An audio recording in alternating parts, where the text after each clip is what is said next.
si Dieu est Dieu, alors je crois aussi qu'il est beaucoup moins mégalomaniaque que ce qu'on imagine. C'est-à-dire cette espèce d'anxiété permanente, du blasphème, de se tromper sur lui.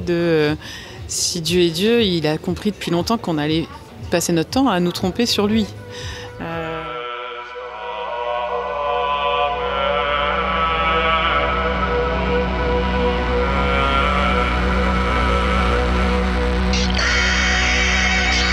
Bonjour à toutes et à tous et bienvenue sur Hérétique, le podcast qui questionne et déconstruit nos croyances religieuses. Je m'appelle Jérémy Kleiss et après avoir remis en question le mouvement évangélique qui m'a vu grandir, j'essaie depuis plusieurs années de réconcilier foi chrétienne et enjeux sociétaux sans renier l'un ou l'autre.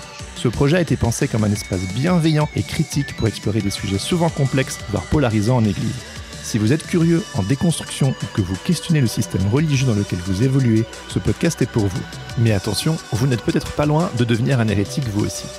Si ce podcast vous enthousiasme, que vous désirez soutenir mon travail et rejoindre une communauté avec qui cheminer, je vous invite à me soutenir financièrement sur Tipeee. Grâce à vos contributions, vous accéderez à une communauté protégée, des épisodes bonus, un club de lecture, des rencontres et des tas d'autres bonus pour vous accompagner dans votre déconstruction.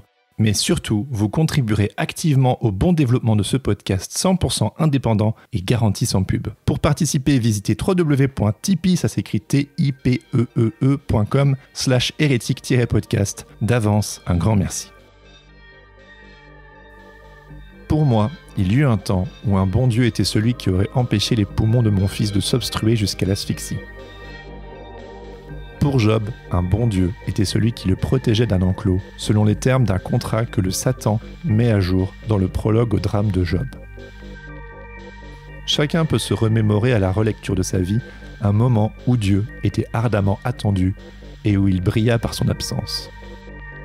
Les plus déférents l'excuseront de son retard et reporteront leur espérance à la fin des temps. Les autres auront besoin de temps pour s'en remettre. Job et moi faisons partie de la seconde catégorie, celle de ceux qui se sont sentis floués.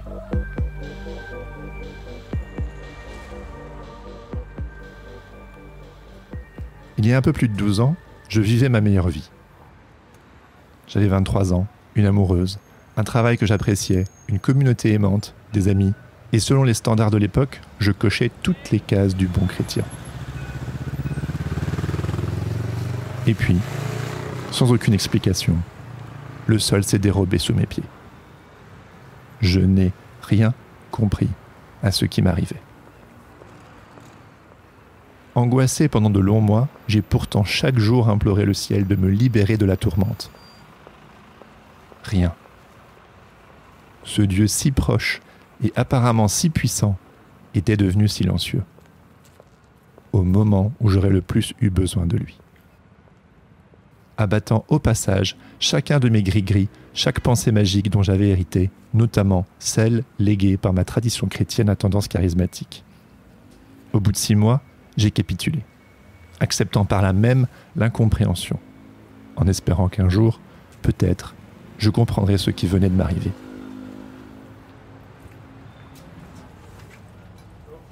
Aujourd'hui, ce récit est de l'histoire ancienne. J'ai cheminé, je suis allé plusieurs fois en thérapie, et au fil de l'eau, j'ai trouvé des réponses qui m'ont permis de me reconstruire. Toujours est-il que cette période m'a énormément bousculé. Je dirais presque que ce fut le départ de ce que j'appelle aujourd'hui ma déconstruction. Que faire quand Dieu répond absent ? Quand le miracle attendu avec foi n'arrive jamais ? Ou quand le malheur s'abat injustement sur des innocents ? Ces questions, nous nous les sommes toutes posées et nous nous les posons encore. Et puis, il y a quelques années, je suis tombé sur le livre « L'autre Dieu, la plainte, la menace et la grâce » de Marion Müller-Collard dont vous venez d'entendre un extrait au tout début. Et j'ai été bouleversé. À travers ce texte, mêlant récit personnel, méditation et une relecture spirituelle du livre de Job, Marion nous emmène en quête d'une foi qui ne soit plus l'assurance illusoire d'être mis à l'abri du sort et des aléas. D'un Dieu transactionnel, immuable et garant de notre bonheur en échange de notre bonne foi ou de la juste croyance, Marion nous fait découvrir cet autre Dieu, celui-là même qui n'a à se justifier de rien, même au cœur du malheur. Et quand j'ai évoqué ce projet de podcast à mon papa, celui-ci m'a suggéré de revisiter l'histoire de Job. ni une ni deux, j'ai évidemment pensé à Marion Müller-Collard. Après un bref échange par email, Marion a accepté de me rencontrer lors d'un de ses passages à Paris. C'est donc au Café Français que j'ai eu la chance de la rencontrer. Et c'est ainsi que très rapidement, nous nous sommes mis à discuter. Et mon papa, en fait, m'a dit, mais il faudrait que tu te réintéresses à l'histoire de Job. Ah oui. Voilà. Et le lien a été vite fait. Je me suis dit, l'histoire de Job, il faut que je discute avec Marion Müller-Collard de son vieil ami Job. C'est ça. Tu vois. Et du coup, moi, j'ai lu ton livre L'autre Dieu il y a 2 ans de ça. Ça m'avait beaucoup touché. Et j'étais genre, il faut trop que je discute avec Marion. C'est trop super que tu sois là sur Paris. Ça me fait trop plaisir. Donc voilà, sauf si tu es d'accord, j'aimerais revisiter cette histoire avec toi. Ça te va ? Bah ouais, ça me va. Moi aussi, j'ai plein de questions à poser, mais bon. Ah, mais on pourra sans aucun problème. Ouais.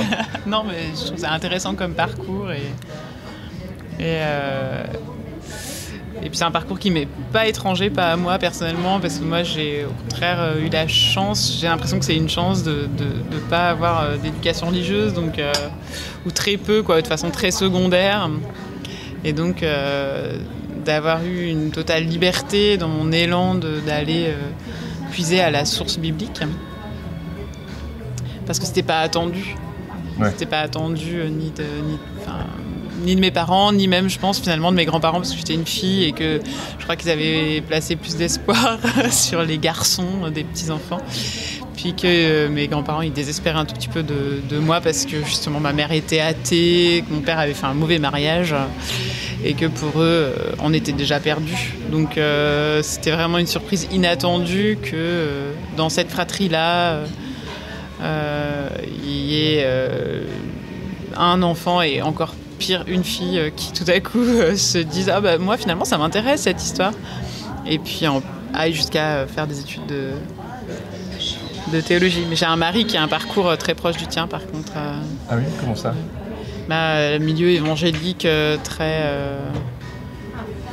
fermé, quoi. Alors je sais pas, c'est sans présupposer de ton histoire à toi, mais en tout cas la sienne à lui c'est vraiment interdiction d'écouter des musiques non chrétiennes, pas de sexe avant le mariage surtout. Donc moi c'est un milieu que j'ai côtoyé de façon secondaire par ma belle famille, par des camps chrétiens que j'ai pu faire aussi et qui m'ont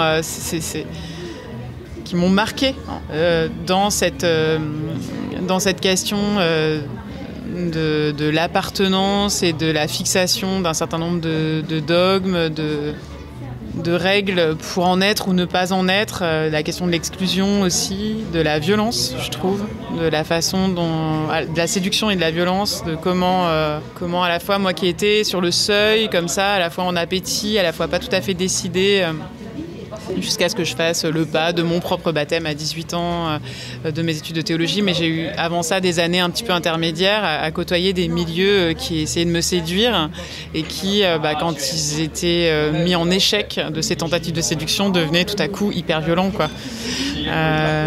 Qu'est-ce que tu appelles tentative de séduction ? Je me souviens avoir fait des camps chrétiens parce que ma voisine, fille de pasteur, allait dans des camps comme ça, très évangéliques. Et quand ils savaient que moi, j'étais pas très décidée, j'ai l'impression d'être en fait une cliente qui regarde et avec différents marchands qui se disent tiens, ça faut la convaincre, quoi. Faut qu'elle vienne acheter chez moi, quoi. Et du coup, j'étais intéressante pour eux parce que justement, j'étais pas décidée. Donc, selon le verset, comme quoi Jésus est pas venu pour les bien portants, mais je faisais partie des malades qu'on pouvait encore guérir, quoi. Et puis qui étaient ouvertes parce que je me posais plein de questions. Donc, j'avais l'air d'être une super candidate. Et puis, dans le fond, je finissais toujours par être dubitative sur les méthodes, sur la sincérité, et puis je devenais emmerdante, quoi. Les réunions de prière où j'avais l'impression que tout le monde était en train de régler ses comptes entre soi plutôt que de parler à ce fameux Dieu dont on me parlait mais qui m'avait l'air tout à fait absent puisque je voyais juste un jeu de ping-pong, des choses qui s'étaient pas dites entre les différents humains du truc et qui se disaient tiens je vais profiter de la réunion de prière pour dire oui Seigneur mon Dieu pardonne à machin truc, qui a quand même été super pas sympa avec moi. Et ça me faisait rire, quoi. Et comme je pointais ce genre de truc, parce que moi j'étais en vraie recherche, et que je poussais les questionnements jusqu'au fond, au bout d'un moment, je sentais que je représentais davantage une menace qu'une promesse, et là, ça devenait violent, quoi. Oh pardon, excusez-moi, madame. Je sais pas vu. Merci bien. Merci beaucoup. Merci. Un café et un chocolat chaud plus tard, j'ai demandé à Marion ce qui finalement l'avait amenée à se tourner vers le protestantisme réformé. Oui, alors c'est sûr que j'ai côtoyé des milieux évangéliques, je dirais entre 14 et 18 ans. Ensuite, ça est revenu par le biais de ma belle famille. Mais donc là, j'avais déjà développé un regard très critique, et mon futur mari, lui aussi d'ailleurs. Mais c'est sûr que du coup, c'est des milieux qui me sont apparus davantage dans leur forme pathologique, je suis désolée de le dire, que dans d'autres aspects que je pourrais aujourd'hui envisager sous un regard plus positif, qui est qu'évidemment, il y a une forme de ferveur, d'implication, de joie, aussi de cohérence que je trouve intéressante par rapport à ma petite église historique subclaquante. Voilà, qui est la mienne et dans laquelle je me sens bien et je fais avec parce que c'est la mienne et que j'ai aucun doute là-dessus. Mais je vois bien aussi en miroir et du coup en creux ce que les mouvements évangéliques viennent pointer de manque dans ma propre église. Je veux pas fermer les yeux là-dessus, et puis je veux aussi pas succomber complètement aux clichés. J'ai fait moi des expériences que j'ai trouvées, raide, pour pas dire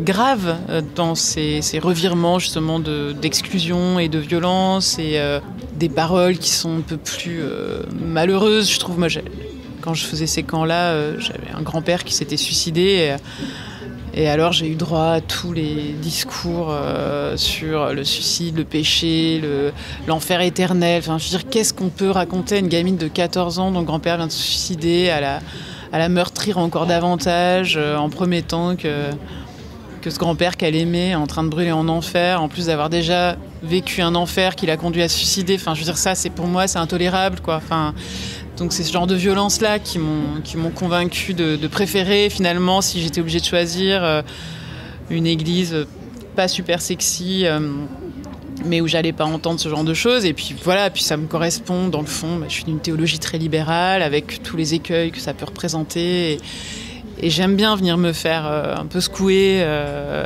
par des amis ou des connaissances qui font partie des milieux évangéliques, d'autant plus qu'une fois qu'on a dit ça, on n'a pas tout dit. Il y a 1000 façons d'être évangélique, comme il y a 1000 façons d'être réformé, comme il y a 1000 façons d'épouser toutes les religions du monde. Donc j'essaye de dépasser mes traumas, du coup de dépasser aussi les clichés et de rester à l'écoute. Mais c'est vrai que mon choix est fait, il est serein, quoi. Et au début de ton parcours, tu étais aumônière, si je ne me trompe pas. Ouais. Alors après mon doctorat de théologie, oui, ça a un petit peu à voir. C'est que moi, j'aime pas les milieux fermés, quoi. Donc être pasteur de paroisse, c'était pas ma place. C'est-à-dire être intramuros. J'ai beaucoup de respect pour ces ministères-là. J'ai plein d'amis qui sont pasteurs, et je me dis que c'est génial. Que les gens qui viennent les écouter le dimanche, qui partagent leur communauté, ont bien de la chance. Mais je sentais que c'est pas ma place. Moi, j'ai besoin. Je me suis toujours située au niveau du seuil. J'ai une peur bleue que quelque chose se referme sur moi, que ce soit un système, une communauté, y compris une famille d'ailleurs. Voilà. Et donc, y compris dans le choix de mon orientation professionnelle après avoir mon doctorat de théologie, parce que, on va pas se mentir, il n'y a pas des milliers de débouchés non plus avec le doctorat de théologie. C'est pas le diplôme le plus professionnalisant qui soit au monde. Soyons lucides là-dessus. Et donc, par rapport au peu de choix qui s'offraient à moi, ce qui était clair, c'est qu'un ministère spécialisé, paradoxalement, serait beaucoup plus ouvert qu'un ministère de paroisse. Et ce qui me plaisait à l'hôpital, c'était de pouvoir rencontrer n'importe qui. Parce que n'importe qui peut, à un moment donné, tomber malade ou avoir un accident qui le conduise à l'hôpital. Et donc l'idée d'être dans un pur carrefour d'humanité, sans filtre sociologique, autre que déjà l'énorme filtre d'être en Occident au XXIe siècle. Ça, pour moi, c'était important.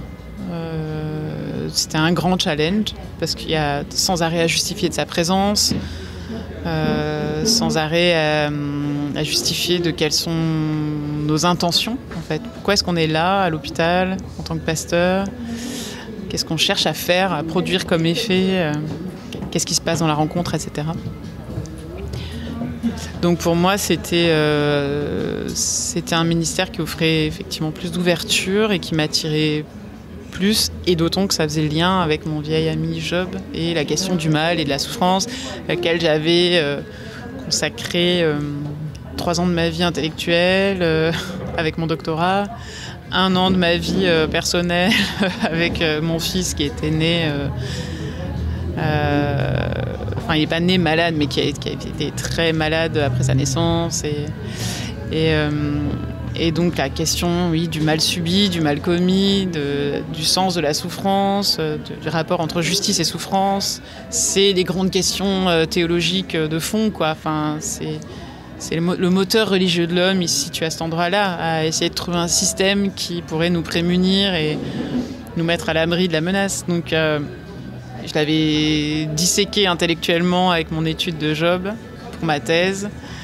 Et puis tu l'as vécu de manière viscérale. Voilà, je l'avais vécu de manière viscérale à titre très personnel. Du coup, j'avais fait un espèce de... Voilà, j'avais ces 2 balles en main, quoi, le personnel, le viscéral, l'intellectuel. Et puis il me manquait à ça une dimension...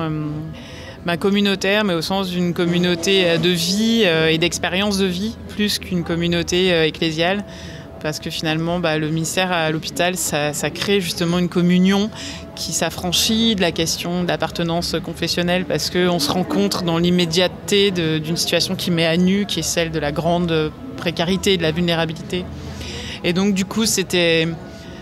Là, je le réalise aussi en le disant à quel point tout ça a été cohérent, quoi. Et ça fait partie des choses qui me... peut-être des fondements de ma foi, c'est de me dire...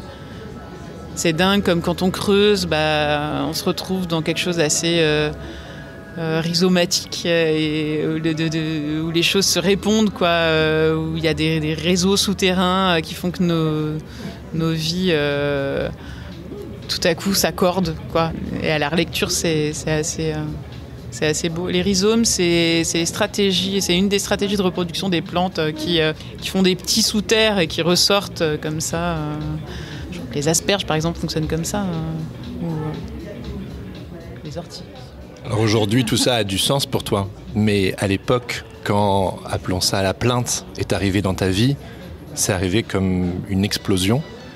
Est-ce que tu peux nous parler de ce moment où, justement, tu passes, on peut dire, de ce que tu appelles dans ton livre, L'autre Dieu, un Dieu transactionnel, vers autre chose, vers l'autre Dieu. Et donc, dans ton livre, tu parles de la plainte, la menace et la grâce. Donc là, tout est logique. Enfin, tu fais une relecture où tu trouves que c'est cohérent. Mais à l'époque, quand ça apparaît, comment la plainte est apparu dans ta vie? Tu l'as déjà mentionné un tout petit peu tout à l'heure, mais donc pour revisiter ce moment avec toi, si tu le veux bien. De façon assez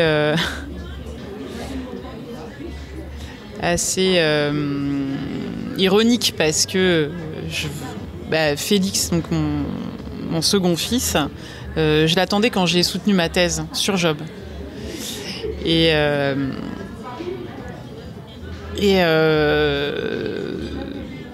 donc j'avais bien exploré la question du mal, la justice. Ma thèse s'appelait « Quelle justice peut rendre compte du mal ?» Une étude du livre de Job, « Quelle justice peut rendre compte du mal ?»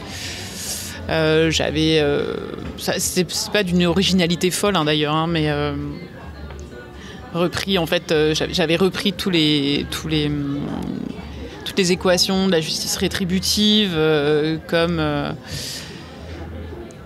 réponse à l'anxiété humaine qui permettrait de penser naïvement de penser religieusement que si je me comporte bien, que je réponds aux attentes requises par la religion que je pratique, alors du coup le Dieu de cette religion-là me protégera du malheur. C'est le début, c'est le fil narratif et c'est la tension du livre de Job, quoi, du juste souffrant, de cette énigme religieuse de l'époque, de comment est-ce qu'un juste peut-il souffrir alors même que Dieu est tout-puissant et que du coup il va répondre à ses attentes et honorer l'homme pieux, juste et droit d'un bonheur et d'une reconnaissance et d'une jouissance terrestre à hauteur de sa piété. Donc ça, j'avais bien étudié le truc, voilà. Et donc j'attendais Félix. Et donc quand Félix est né, ça allait à peu près bien. Et puis tout à coup, il a une grave maladie, soit pas très intéressante, mais qui du coup... Tout de même, en tant que maman... Oui, mais ma petite histoire à moi, elle n'a pas d'intérêt. Enfin, ce qui est intéressant, c'est qu'en tout cas, ça m'a replongée dans ce caractère... dans ces endroits de la vie où tout à coup, la question du mal est plus seulement une question intellectuelle, mais elle devient effectivement une question vitale, viscérale. Et donc le temps où on est pris par ça, où moi j'ai été prise par ça, c'était pas du tout un temps...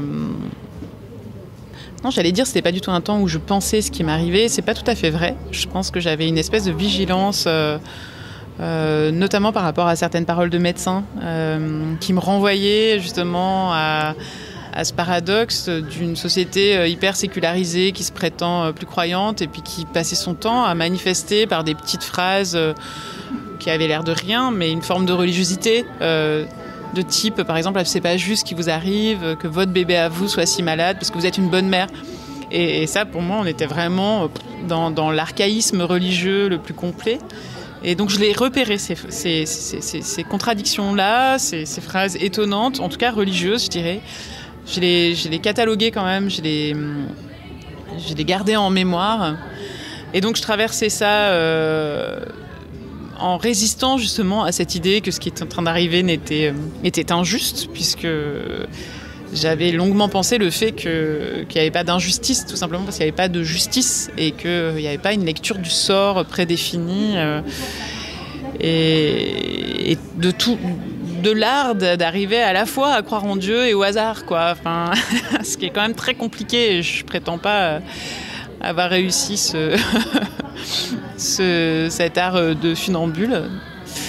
Mais a priori, ce Dieu-là aurait dû empêcher ton fils d'être malade et de finir asphyxié. Oui, voilà, c'est ça. Il n'y avait pas vraiment de raison, sauf à penser à un Dieu sadique, sauf à penser...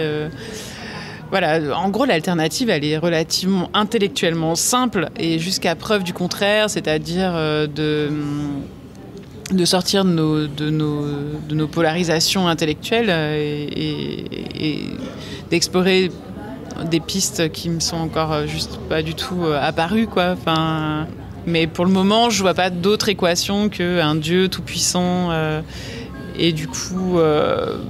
relativement indifférent à la souffrance humaine, ou alors sacrifiant certains destins individuels pour un bien commun supérieur, mais qui paraît très difficile à intégrer puis à accepter, parce que quand on voit un petit bébé de 2 mois en train de devenir tout bleu et de manquer d'air, on est juste pris dans le scandale immédiat de ce qui est en train de se passer, quoi.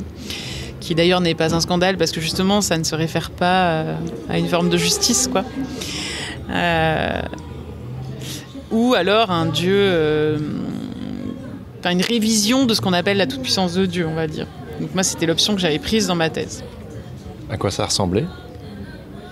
Ça ressemblait au fait de concentrer la puissance de Dieu dans son identité de créateur. Et c'est resté d'ailleurs, c'est resté le fondement de ma foi, c'est vraiment le Dieu créateur, mais pas le Dieu manipulateur du destin dans son moindre détail événementiel, quoi. Parce qu'à l'époque, dans le paradigme dans lequel tu étais, tu écris dans ton livre que ça a été un vrai choc, que tu t'en es pas remis quand la plainte a fait son apparition et que, comme Job, tu t'es senti floué.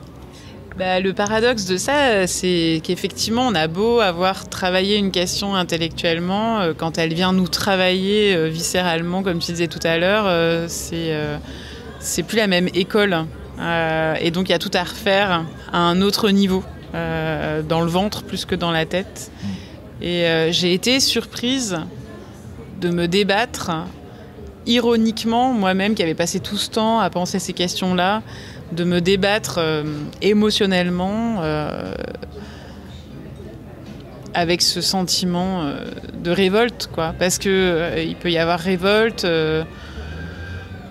si et seulement si il y a un scandale, il peut y avoir scandale si et seulement si il y a une justice, il peut y avoir justice si et seulement si il y a un grand juge qui distribue les événements de nos vies humaines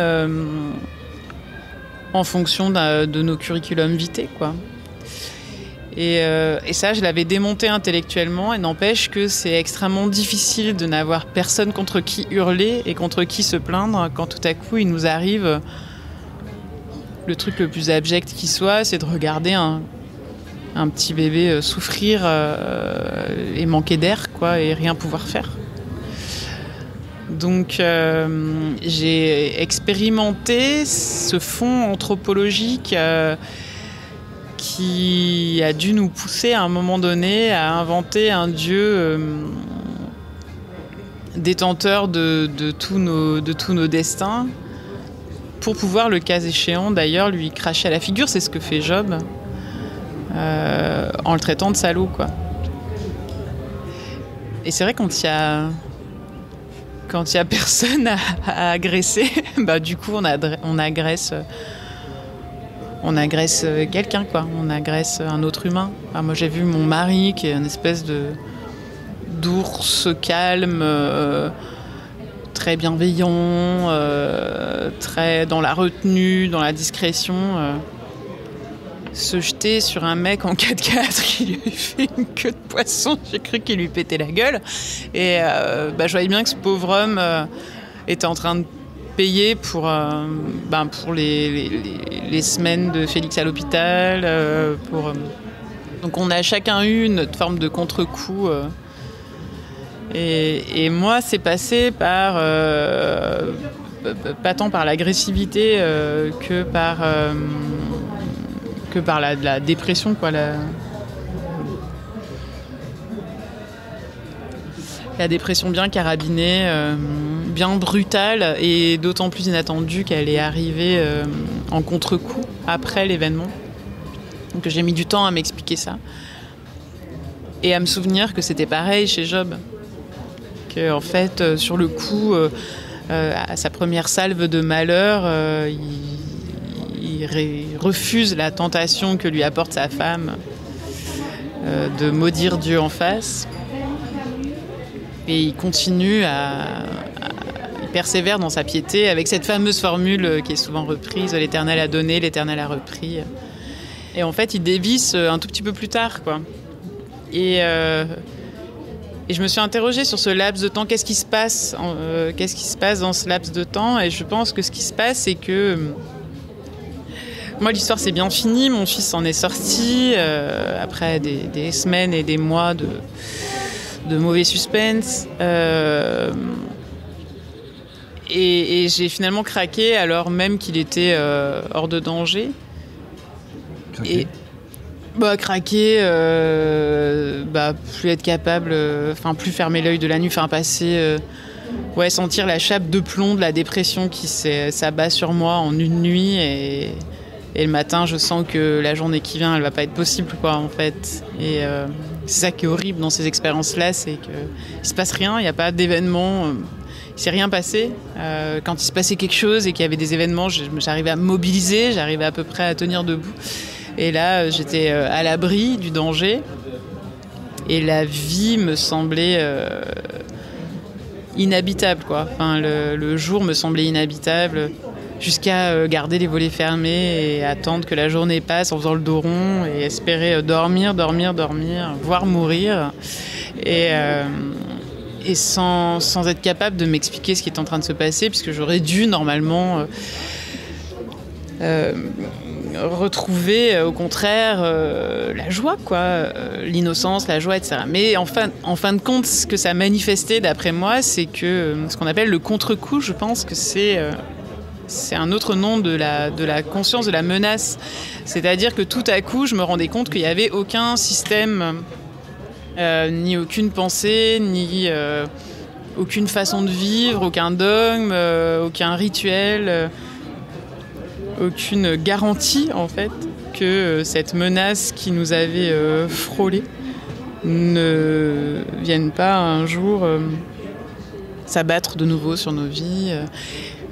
Et donc je prenais conscience du nombre de pensées magiques avec lesquelles je traversais le quotidien à mon insu, en dépit de mes très sérieux travaux universitaires, et qui étaient autant de superstitions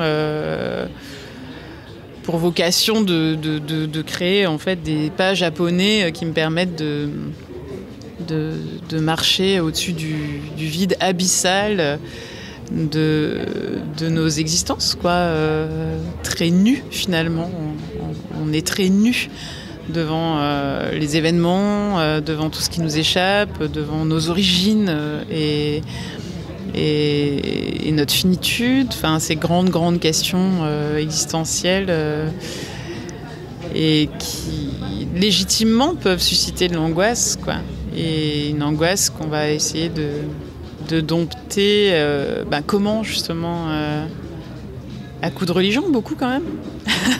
Si nous sommes honnêtes, il n'est pas difficile de reconnaître que des pensées magiques, nous en avons tous. Je lui ai donc demandé quelles étaient les siennes. Alors moi je sais pas, j'ai toute une série de pensées magiques. Par exemple, j'ai comme pensée magique l'idée qu'il y aurait un quota de malheur indépassable, quoi. Que c'est bon là. Ouais, par exemple là en ce moment je m'accroche à ça parce que en un mois, j'ai perdu une de mes plus proches amies d'un cancer. Qui avait en plus 32 ans, donc franchement ça se fait pas, j'ai envie de dire, mais là pareil, je sais pas trop à qui me plaindre. Et que 3 semaines après, mon père a fait un méga grave AVC qui a complètement chamboulé notre vie, et donc je me dis, bon bah là c'est bon, j'ai donné, quoi.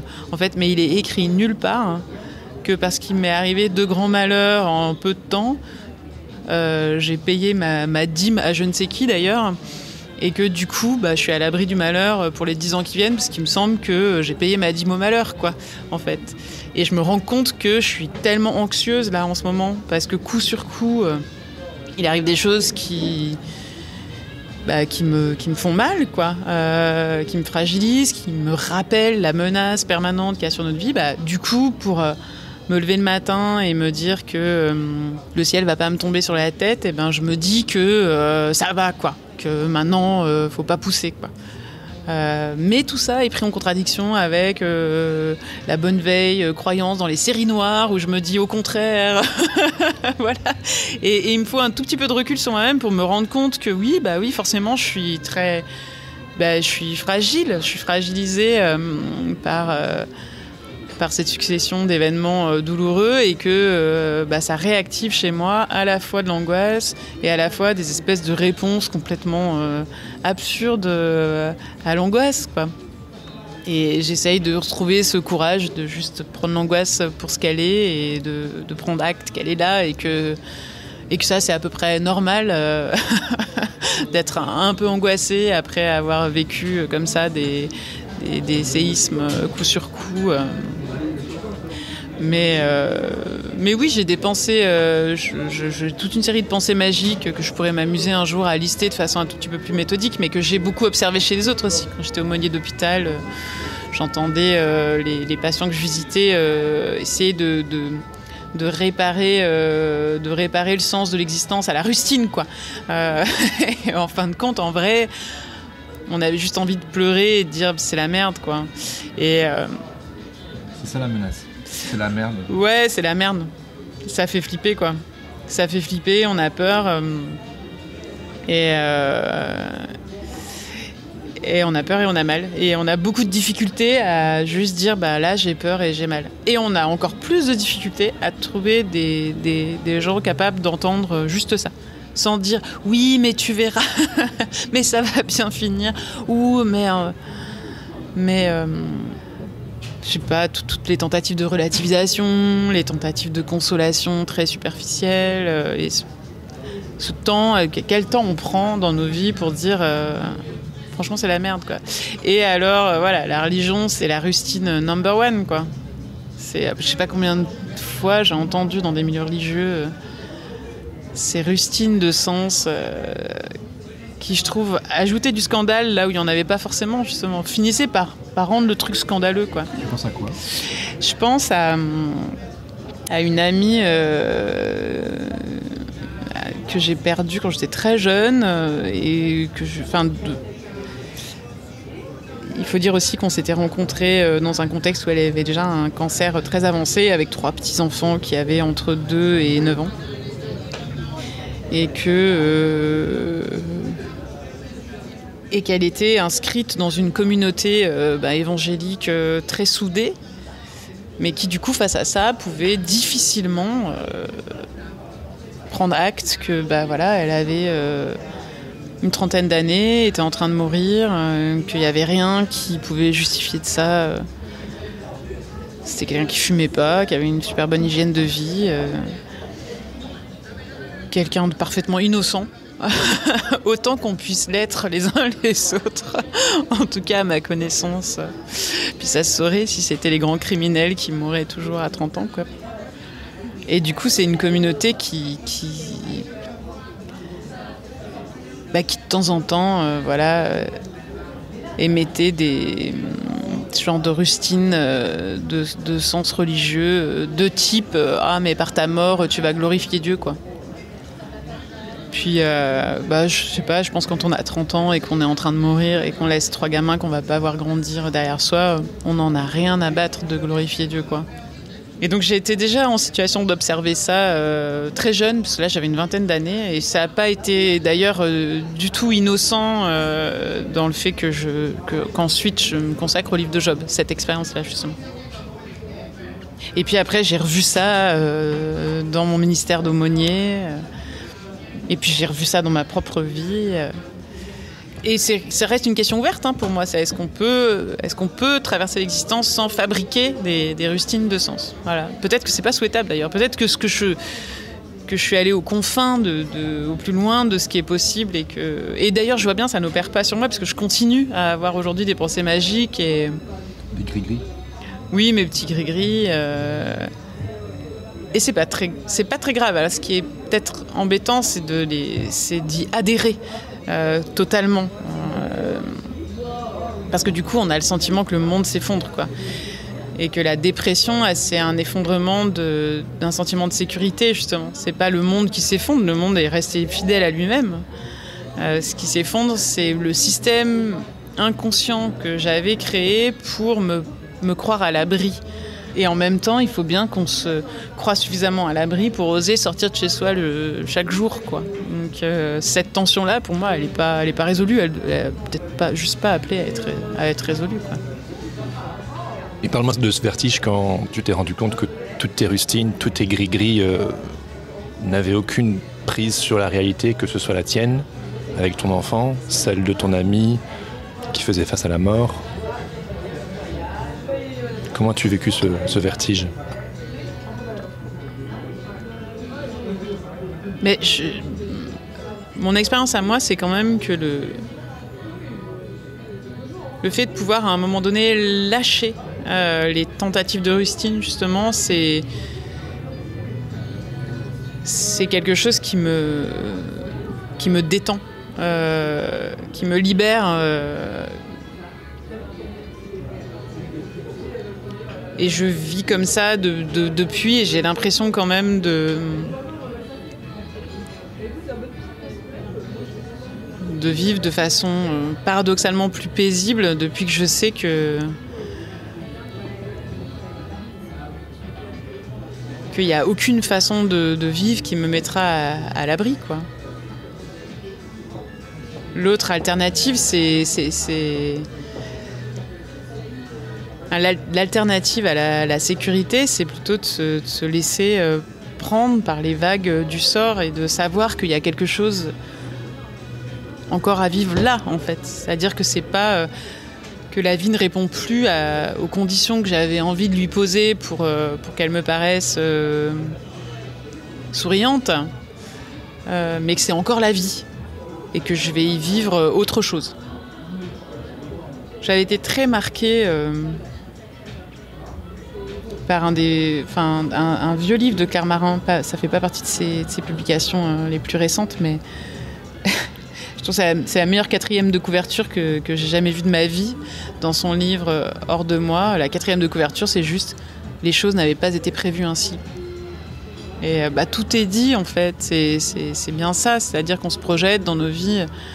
Il arrive quand même très rarement ce qu'on avait imaginé qu'il allait arriver, de façon positive comme de façon plus négative, d'ailleurs. Et pour moi, être au monde, ça implique, et le courage d'être implique de ne pas trop enfermer la vie dans nos plans et d'être en situation de souplesse, quoi. C'est particulièrement difficile quand ce qui arrive est douloureux, voire confine à l'insupportable parfois. Et en même temps, je trouve que de vieillir, c'est aussi apprendre que ce qui me paraissait absolument impossible à vivre, bien finalement, je l'ai déjà vécu 1 fois, 2 fois, 3 fois. Et prendre ce temps de la plainte aussi, c'est-à-dire plutôt qu'essayer de justement tout de suite mettre une rustine et se dire non, je vais pas me plaindre parce que finalement cet événement et peut-être la volonté de Dieu, et peut-être de traverser vraiment ce temps de la pure plainte comme le fait Job. En ce sens, je trouve que ça reste une figure vraiment spirituelle, y compris dans sa phase dépressive, quoi. C'est peut-être qu'il ne faut pas vouloir éviter à tout prix de passer par un moment où on perd pied, parce que c'est un peu la moindre des choses que de perdre pied par un moment.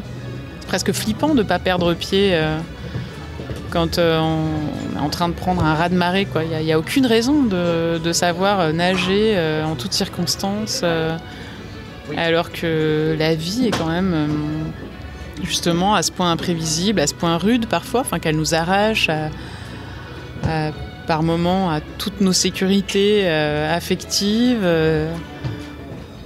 Il y a de quoi flipper, quoi. Quand je t'entends, j'ai 34 ans, donc il y a toute mon éducation évangélique qui remonte. Tu sais, moi j'ai vécu des moments de remise en question, des moments où justement je suis passé de ce Dieu transactionnel vers un Dieu mystérieux, silencieux, incompréhensible. Mais dans ces moments de vertige où la plainte apparaît, où on ne comprend pas ce qui se passe, où on tente ces petites rustines, ces petites amulettes magiques, ces versets bibliques que rien ne pourra vous atteindre, que le Seigneur a mis des plans de bonheur sur votre vie et non des plans de malheur, ou que les serpents ne pourront pas vous atteindre. Enfin, tu connais toute la ribambelle de versets bibliques qu'on peut utiliser. Et qu'on passe à la menace. Voilà, moi je t'entends là. Ça réveille tout ça en moi, et justement le trouble que ça a été chez moi quand ça n'a pas marché. Et j'ai été obligé de revoir mon paradigme. C'est en ça que je suis entré en écho avec ton livre quand je l'ai lu il y a quelques années. Aujourd'hui aussi, j'ai plus forcément des certitudes, alors j'essaie de me reconstruire, de voir comment... Mais ce moment de remise en question, justement, ce moment où Job intente un procès à Dieu, et t'écris dans ton livre, je trouve ça trop beau quand tu dis que c'est son premier acte de foi libre, quand il lève le poing et qu'il maudit Dieu quelque part. Et quelque chose que je trouve très difficile, c'est...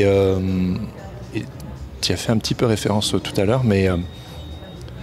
c'est quand on vit en communauté, avec nos familles, nos communautés, nos églises, et on est tous d'accord de comment Dieu fonctionne et qu'est-ce qu'il faut invoquer, quels sont les versets bibliques, comment il faut prier, quelle est la marche à suivre, quelles sont les amulettes magiques à mettre en pratique. Et je dis ça avec beaucoup de tendresse malgré tout. Et en fait, on a l'impression soudainement, et t'en parles aussi dans ton livre, de devenir un danger pour les autres, en fait, parce qu'on vient remettre en question. Alors il y a soit la personne qui n'en peut plus de poser des questions et d'appuyer là où ça fait mal, et puis il y a d'autres personnes, dont j'en fais peut-être un peu plus partie, qui se sont tues, en fait, qui dans leur fort intérieur se sont rendus compte que ça marchait plus, et on a tenté de telle manière ou de telle manière, et puis... Pardon, je rigole, parce qu'il y a un boucan phénoménal. Mais quand tu as vécu cette sorte de remise en question, t'as pas eu une communauté qui est venue justement... Parce que tu en parles dans ton livre, tu sais, de l'érosion des relations, du fait que quand quelqu'un vit un drame, tu l'écris tellement mieux dans ton livre, tu sais, du fait qu'on passe son temps à construire un enclos sécuritaire et que quand on fait face à quelqu'un qui vit un moment d'incertitude incroyable et de remise en question, de vertige, de drame même, qu'on devient en fait qu'on devient un danger pour cette personne. Et ce sentiment-là est, je sais, partagé par pas mal de personnes que je connais et par moi, où en fait j'ai pas osé pendant longtemps en parler autour de moi, je l'ai gardé pour moi, ce changement de paradigme, parce que le système me paraissait tellement grand, tellement... J'avais l'impression de devenir hérétique, en fait. Donc du coup, comment on fait pour continuer, tu vois, à chercher une forme de cohérence intellectuelle et spirituelle, quand en fait notre fort intérieur est tellement ébranlé et que même notre communauté ou nos amis qui dorment du sommeil du juste, pour te citer, proposent au minimum des rustines, et sinon genre, bon, écoute, c'est bien beau les remises en question, mais au bout d'un certain temps, qui es-tu pour remettre en question ton créateur, quoi, tu vois?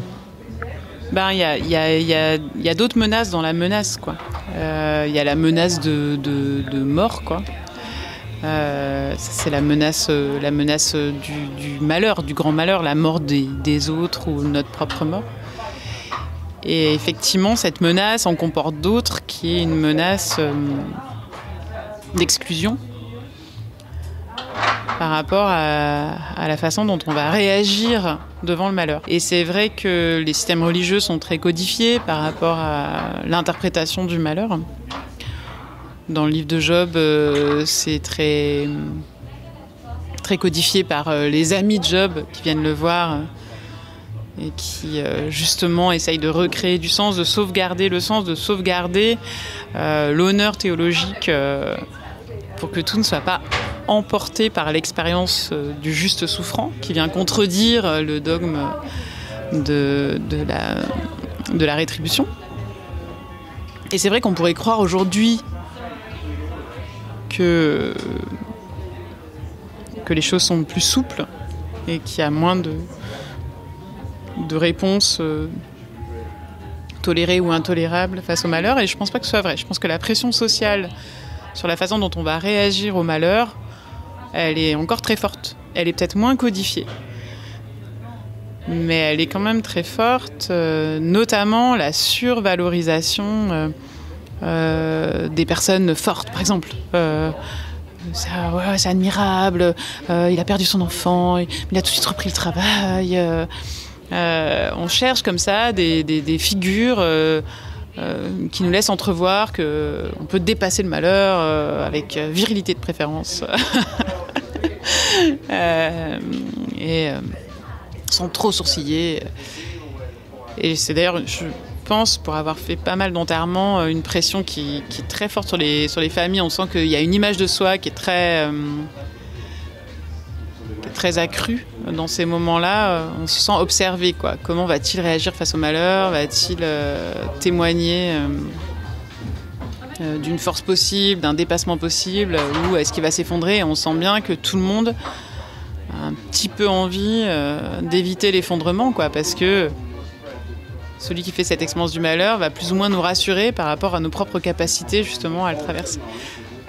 Donc quand de surcroît on appartient à une communauté qui est très outillée et qui est très prescriptrice de sens en fonction des situations, comme c'est le cas par exemple pour les amis de Job, bien qu'ils soient un tout petit peu mis en difficulté et que ça confine parfois un petit peu au ridicule, mais aucune communauté religieuse ne recule devant le ridicule quand il s'agit de sauver l'honneur, sauver la face, de sauver les dogmes et de sauver Dieu, parce que on est quand même dans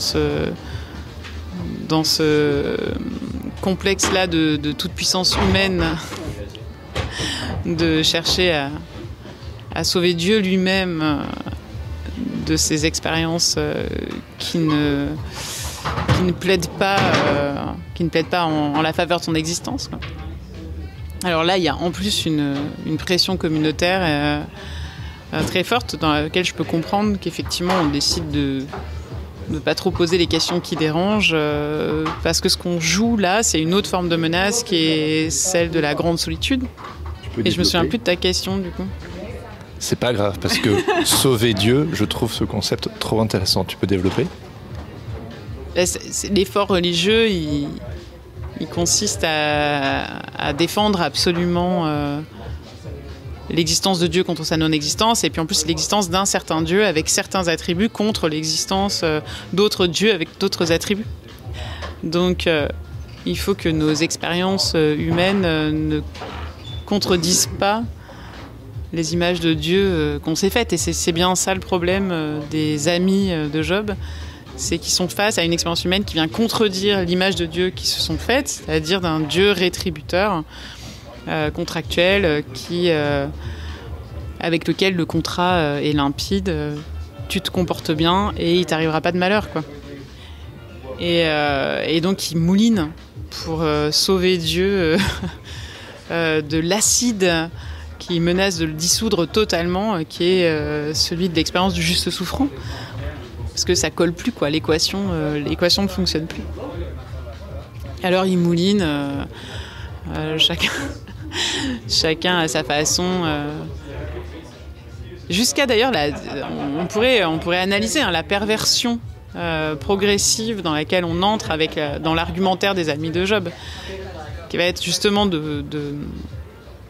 d'écouter en partie la plainte de Job pour finir par dire « Mais regarde, t'as vu comme tu parles mal de Dieu et après tu t'étonnes qu'il t'arrive malheur. » Et ceci, nonobstant toute chronologie qui ne fonctionne pas avec cette analyse, puisqu'il parle mal de Dieu parce qu'il lui est arrivé malheur, et ces espèces de retournements où on oppose à l'autre une faute complètement anachronique pour le renvoyer dans les cordes de la culpabilité, qui est quand même une arme fort utilisée par la religion depuis la nuit des temps, quoi, la carotte et le bâton. Et donc oui, je peux comprendre qu'on préfère se taire parce que du coup on risque de perdre double. C'est-à-dire non seulement d'avoir perdu son sentiment de sécurité existentielle, d'être face à une menace, donc au danger vital qui nous guette tous, et en plus une menace sociale de perdre nos appuis, nos amis, parce que c'est une chose de traverser le malheur, mais c'en est encore une autre de le traverser en étant banni. Et c'est ça qui guette Job, et c'est la menace devant laquelle il ne va pas flancher. C'est-à-dire qu'il va continuer jusqu'au bout, il va faire l'inverse de ce que tu dis de toi, de ce que tu dis avoir fait toi. C'est-à-dire qu'il ne va pas se taire. Il va décider qu'il doit se rendre justice à lui-même. Et c'est dans ce cadre-là, c'est dans cet élan de se rendre justice à lui-même qu'il va amorcer quelque chose de nouveau, qui va passer par un état schizophrénique, théologique, puisque ce fameux moment où il va dire à la fois à Dieu t'es un salaud, et à la fois je me vengerai de toi et de ta cruauté, il convoque à ses côtés un autre Dieu, justement d'où le titre de mon livre, qui est ce fameux Goël, qui est empreinte au vocabulaire juridique de l'hébreu ancien, l'idée d'un défenseur, d'un avocat, qui est lui-même un nouveau Dieu, quoi. C'est-à-dire, qui est le Dieu qui pourrait défendre Job devant ce Dieu sadique qui joue de lui et de son malheur, quoi. C'est vertigineux l'idée de pouvoir envisager un autre Dieu que celui qu'on s'était construit jusque-là, ou qui nous a été présenté comme seul véritable. Voilà, c'est ça. Alors c'est deux vertiges différents, je pense, d'envisager un autre Dieu que celui que je me suis construite toute seule, des fois à mon insu, plus ou moins consciemment, que d'envisager un autre Dieu que celui qui nous a été prescrit par notre communauté, par toutes les figures d'identification qui sont les nôtres, nos parents, nos proches. Surtout quand on a grandi dans un système relativement clos qui fait que on n'a pas du tout mesuré qu'il y avait plein de gens qui ne croyaient pas en ce Dieu-là. Parce que le système est suffisamment clos sur lui-même pour qu'on n'ait pas trop l'occasion de s'en rendre compte. Donc moi, j'ai pas connu ça parce que j'ai pas grandi dans un système clos, justement. Mais comme je te disais tout à l'heure, moi, je connais pas mal de personnes qui ont vraiment grandi effectivement dans un système très clos et qui ont été très très étonnées de se rendre compte que ce qui semblait être un implicite partagé par tous était une construction religieuse partagée par une part de l'humanité qui est pas non plus, qui est importante, mais qui domine pas absolument le monde, contrairement à ce qu'un ancien président des États-Unis a voulu nous faire croire, par exemple. Il y a d'autres façons d'aborder l'existence, de lui trouver sens, d'autres systèmes narratifs, plus ou moins dogmatiques d'ailleurs. En tout cas, il y a plein d'autres façons d'aborder la question du sens de l'existence et d'essayer d'en rendre compte à travers un système de croyances et un système moral aussi. Il y a plein d'autres façons de faire que ce que font les chrétiens. Ouais. Et c'est sûr que quand on grandit à l'abri en fait, de cette altérité, là, ça devient très vertigineux. Ça n'a pas été tant que ça pour moi parce que j'ai pas grandi à l'abri de cette altérité. Cette altérité, elle était au sein même du couple de mes parents. Elle était partout dans ma famille. J'ai grandi sur une ligne de faille permanente. Donc ça fait une croissance un peu tordue, mais du coup, j'ai pas eu le sentiment à un moment donné de devoir totalement tout reprendre à zéro ou qu'un système s'effondrait. Et pourtant, le malheur fait office d'effondrement pour tout le monde, quelle que soit la solidité et la fixation du système dans lequel on a évolué, qu'on se soit construit tout seul, que ce soit un système communautaire. Mais c'est vrai que j'ai pas eu cette difficulté supplémentaire de prendre le risque d'un bannissement et d'une exclusion affective. Je me souviens très précisément du moment où je suis sorti de chez moi et, pour reprendre une expression biblique que je me réapproprie, où des écailles me sont tombées des yeux, où je ne voyais plus le monde comme quelqu'un de sauvé, pas sauvé, tu sais, perdu. Soudainement, il n'y avait plus de dichotomie, il n'y avait plus de séparation. Et c'était vertigineux parce que par le passé, l'autre était soit quelqu'un qu'il fallait sauver, évangéliser, soit il était déjà dans la bonne équipe. Tu disais tout à l'heure de ne pas avoir grandi dans un contexte où on se rend compte qu'on est entouré de personnes qui penseront comme nous. Mais en fait, moi, ce que j'ai vécu aussi, ce que j'ai connu, c'est que quelque part, je me rendais bien compte qu'à l'école, par exemple, il y avait plein de gens qui ne pensaient pas comme moi, mais j'étais en mission, il fallait les sauver. C'était une sorte de bataille cosmique pour les âmes qui est complètement folle quand on y pense, quand on est un enfant, ou les proportions que ça prend. Donc on a conscience que, oui, les gens ne pensent pas différemment, mais les pauvres, ils sont perdus et la responsabilité me revient. Je te raconte ma vie, mais... Il y a une tentation aussi, quand on se rend compte qu'on ne peut plus vivre dans ce paradigme. Et je vais reprendre parce que c'est tout frais dans mon esprit, un exemple dans ton livre, mais c'est le fait de convoquer le Léviathan, tu vois. Je trouve que cette image elle est tellement forte, c'est le fait de tout envoyer bouler, et de dire bon bah tout ça c'est de la merde, j'y crois plus. Et quelque chose qui m'a énormément touché et qui me travaille beaucoup en ce moment, et ça m'a pris en pleine face à la dernière page de ton livre, c'était vraiment c'est le fait de passer d'une foi juvénile à une foi d'adulte en fait. C'est comme si ce qui s'était effondré pour moi, c'était une construction assez enfantine et peut-être un évangile et un Dieu assez enfantin qu'on m'a présenté comme facile d'accès, au final, avec facile d'accès, mais et toute une ribambelle de choses à faire pour s'assurer de rester dans les bonnes grâces, vers la complexité. Et je trouve ça très beau et une invitation et quelque chose de pas évident, mais je sais que moi personnellement c'est quelque chose c'est là où j'ai envie de me diriger, quoi. Bah, c'est aussi quelque part d'un point de vue métaphorique reprendre au sérieux la dimension nomade, qui est une dimension extrêmement biblique, c'est-à-dire qu'on ne sait pas très bien où est-ce qu'on va arriver, quoi. Mais on marche, quoi.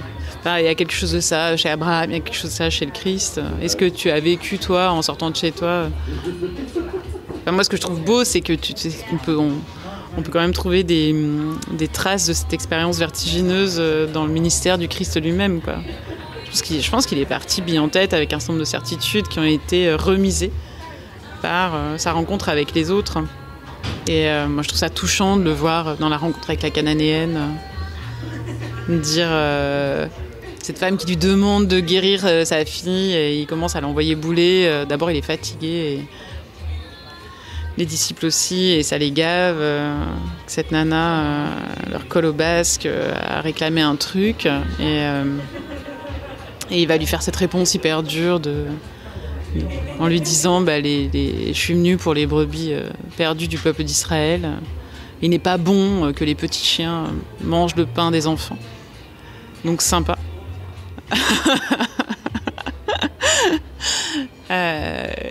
Et elle va lui faire cette réponse qui va totalement le retourner, quoi, en lui disant mais oui, mais les chiens mangent aussi le pain qui tombe de la table des enfants, les miettes qui tombent de la table des enfants. C'est-à-dire qu'elle ne va pas prétendre à une complète identification avec le peuple pour lequel il croit être venu, mais revendiquer de pouvoir en garder quelques miettes, quoi. Elle va finalement pas reculer devant le fait de s'humilier elle-même, parce que ce qu'elle veut, elle, c'est sauver sa fille. Et lui, il va se prendre une grosse claque, quoi. Et ce que je trouve intéressant dans ce que tu dis, c'est que dans le positionnement par rapport aux autres, quand on grandit dans un système de croyances clos et indiscutable, donc ça développe nécessairement un sentiment de supériorité devant l'altérité, quoi. Et du coup, l'altérité, elle peut pas être féconde. C'est-à-dire l'autre a rien à nous apprendre, quoi.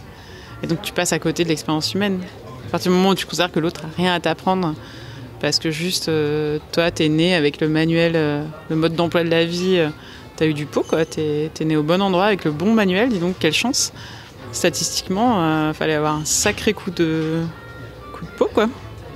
Et que du coup, il faut juste que tu calques ton mode d'emploi sur l'autre. Mais qu'est-ce qui reste, quoi ? Qu'est-ce qui reste de l'aventure humaine quand on l'aborde sous cet angle-là ? Et je trouve qu'en plus, l'Évangile, par des histoires comme celle de la rencontre entre Jésus et la Cananéenne, nous dit bien que l'aventure humaine, elle consiste quand même à se laisser un brin bousculer, quoi. À pas très bien savoir où on va tout le temps, à marcher, rencontrer, et recueillir la parole de l'autre, même quand on est fatigué, qu'on n'a pas envie, et se dire, mais merde, quoi, si c'était lui qui était en train de m'apprendre quelque chose, finalement. Alors évidemment, une fois qu'on a dit ça, quel critère de discernement, quoi ? À quel moment je me dis, là, l'autre est en train de m'égarer, ou l'autre est en train de me faire grandir ? Il n'y a pas de réponse, voilà. Il n'y a pas de réponse en dehors de l'instant de la rencontre. Et là, Non, on n'est pas à l'abri de l'erreur, on n'est pas à l'abri de se laisser effectivement manipuler. Et puis c'est là où peut-être que ma foi, moi, ce qui me reste de la foi, c'est aussi la question de la temporalité, quoi. C'est-à-dire, je vais me perdre un temps, quoi. Je vais me perdre un temps, je vais mourir un temps, quoi. Je vais souffrir un temps. Et ça n'enlève rien à mon angoisse de me perdre, de souffrir, de me tromper. Je reste une grosse flippée de la vie, quoi. Mais peut-être que ce qu'on appelle l'Esprit Saint, c'est ce qui, pour moi, va continuer à souffler jusqu'à ce que je trouve le pas japonais d'après, quoi. Voilà. Pour terminer, est-ce qu'on pourrait revisiter ensemble on a parlé de la plainte, de la menace, la grâce, et donc ma complexité avec l'histoire de Job et la manière dont elle est souvent utilisée, c'est genre, écoute, mon petit coco, c'est bien beau de remettre les choses en question et de te plaindre, mais au final, tu peux pas tester, quoi. Genre, c'est... Qui es-tu pour remettre en question ton créateur? Et t'en fais une lecture différente, quelque chose de... un appel à s'appuyer sur le réel et sur ce qui est tangible. Pour ma part, c'est le réel, c'est mon expérience du réel qui m'a complètement secoué et qui m'a forcé à revoir ma copie. Ça m'a fait un bien fou de poser pied.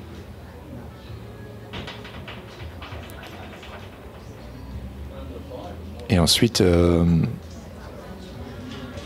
il y a quand même toujours cette tension avec cette foi en mouvement qui change, ou la tentation de plus savoir où on en est. Est-ce que je suis toujours croyant, chrétien ou pas? Est-ce que je le suis différemment?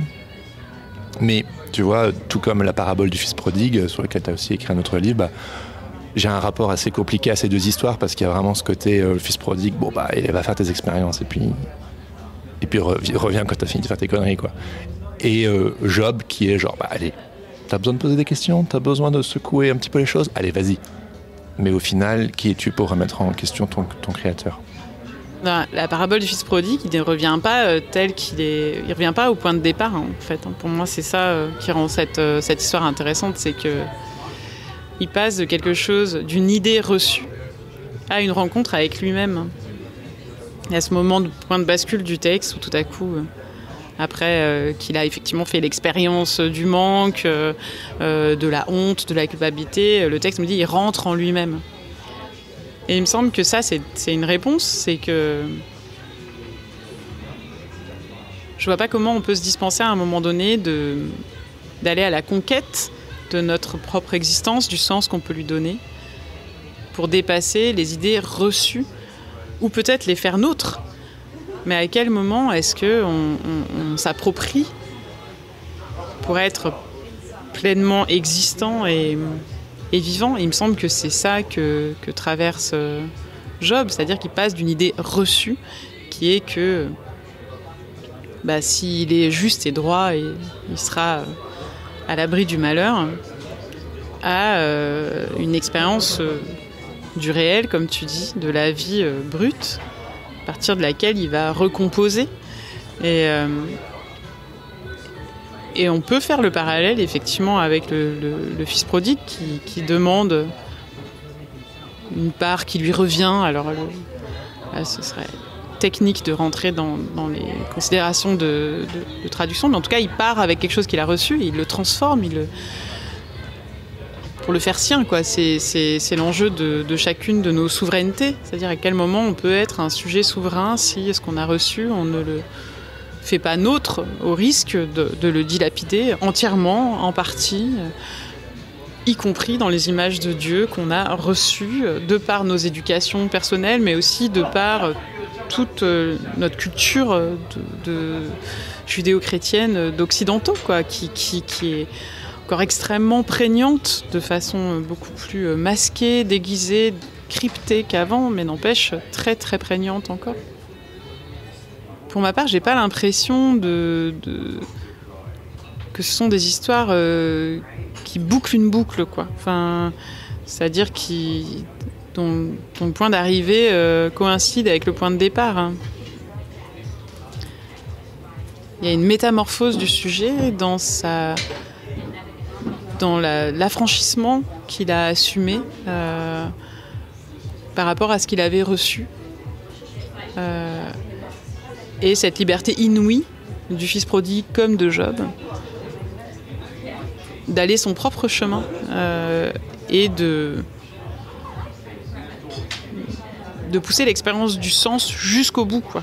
Ratifier sa propre naissance, mais aussi ratifier sa propre foi et d'assumer que tant qu'on vivra dans les limites du réel, dans les limites de nos individualités aussi, il y a une part de cette question-là qui ne pourra pas être absolument commune. Et je pense que l'idée d'un Dieu qui soit commun, elle est tout à fait illusoire. En tout cas, d'une idée de Dieu qui puisse nous être commune, elle est illusoire, et y compris dans les communautés les plus directives en matière de foi.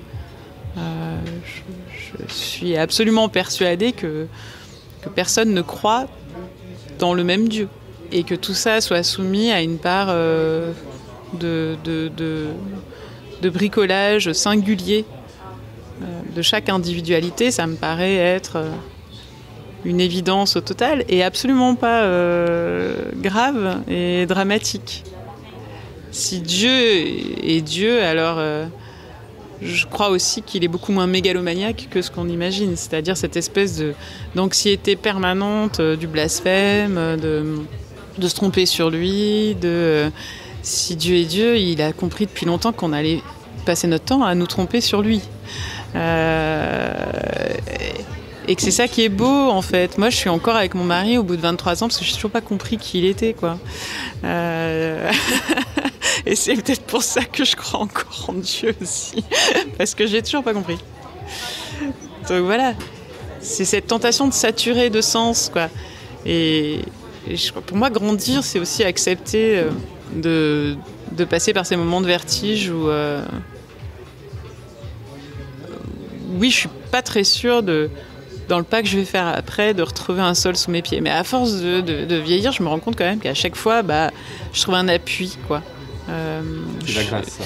Oui, la grâce, c'est ça. C'est quand même qu'on traverse, quoi. Bon sang de bois, on est des petites choses fragiles et costauds en même temps, quoi. C'est impressionnant.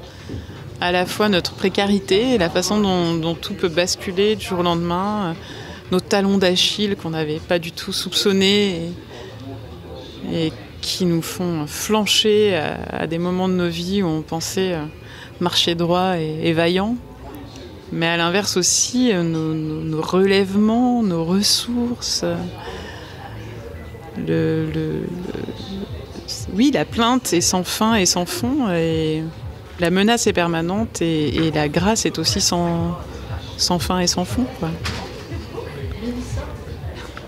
Donc face à la perte de sens, l'invitation serait de s'appuyer sur le réel tout en basculant d'une foi empreinte de garantie vers une foi qui va vers une forme de confiance.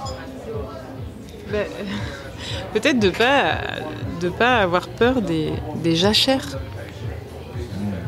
de croire dans cette collecte d'expériences que moi j'ai pu faire à mon échelle, mais je ne suis vraiment pas la seule témoin de ça, que ces périodes de jachères qu'on a vécues comme des errances extrêmement inconfortables, au bas mot inconfortables, voire très très douloureuses, n'ont pas été des périodes de défaut de sens. C'est pas parce que le sens n'est pas apparent, c'est pas parce que j'arrive pas à en tirer le fil qu'il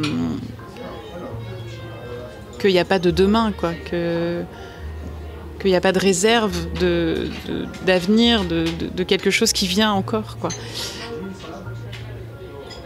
C'est peut-être ça la confiance, et puis de peut-être cesser aussi de se harceler, justement, parce qu'on est des petites choses à fabriquer du sens, puisque c'est de ça que va dépendre notre capacité à nous projeter.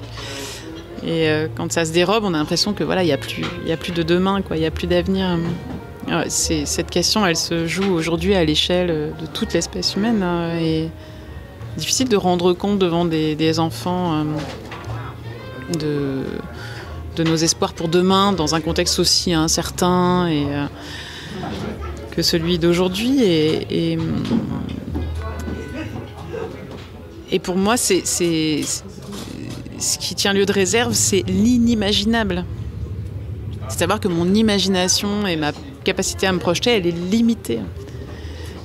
Et que du coup, c'est pas parce que je vois pas d'issue, c'est pas parce que je n'arrive pas à trouver d'autres solutions, c'est pas que tout ça est inexistant. Cette question de la limite, la façon dont nos limites nous contraignent et nous frustrent sont aussi des garanties du possible. C'est-à-dire justement parce que je suis limitée, il y a au-delà de ma propre limite un possible que je n'arrive même pas à envisager. Et ça pour moi c'est une source de confiance et de foi assez inébranlable, parce que je suis tellement limitée que il me semble qu'au-delà de moi, il y a un infini de possibles. Je ne peux pas présumer de ce qui apportera de satisfaction ou au contraire de douleur dans ma vie, ce champ des possibles. N'empêche qu'il y a du possible, quoi. Merci beaucoup, Marion. Merci à toi.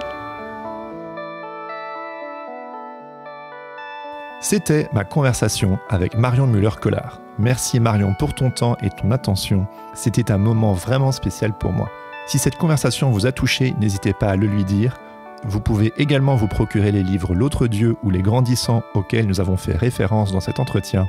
Les Grandissants, livre qui a d'ailleurs donné son nom à la communauté qui soutient ce podcast et dont nous lirons le livre dans le club de lecture accessible aux personnes qui contribuent financièrement à faire de ce podcast un projet solide et pérenne.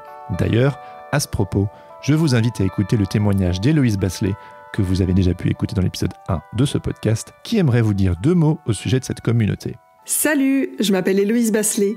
Je suis designer graphique et je fais partie de la communauté Les Grandissants. Je soutiens financièrement Jérémy sur Tipeee parce que son projet m'anime et j'ai envie de le voir se déployer. Les Grandissants, c'est une communauté de personnes qui se soutiennent dans leur chemin de dépouillement et d'exploration.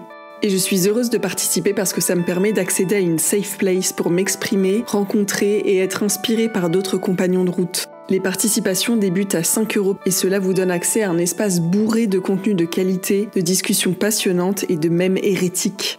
Pour en savoir plus, rendez-vous sur tipeee.com/hérétique-podcast. Si cet épisode vous a plu, n'hésitez pas à le partager avec vos amis, à mettre 5 étoiles sur Apple Podcast ou à laisser un commentaire sur Spotify. Ça aide le podcast à monter dans les charts et sur les plateformes, permettant ainsi de faire rayonner le projet encore plus. Vous pouvez également m'écrire pour me faire part de vos retours ou me faire des suggestions d'invités à bonjour@hérétique-podcast.com. Et enfin, pour toujours plus de bonus, je vous invite à me suivre sur Instagram @hérétique-podcast et surtout à vous abonner à ma newsletter. J'y partage mes réflexions personnelles, mon cheminement, ma vie de podcasteur, des ressources et des coulisses du projet. Vous trouverez toutes les infos dans les notes de cet épisode. Je termine en remerciant Laurent Bazar et Flavien Morel pour l'habillage sonore de ce podcast. Sur ce, je vous dis à bientôt pour un nouvel épisode et surtout, n'oubliez pas, on est toujours l'hérétique de quelqu'un. Ciao, ciao.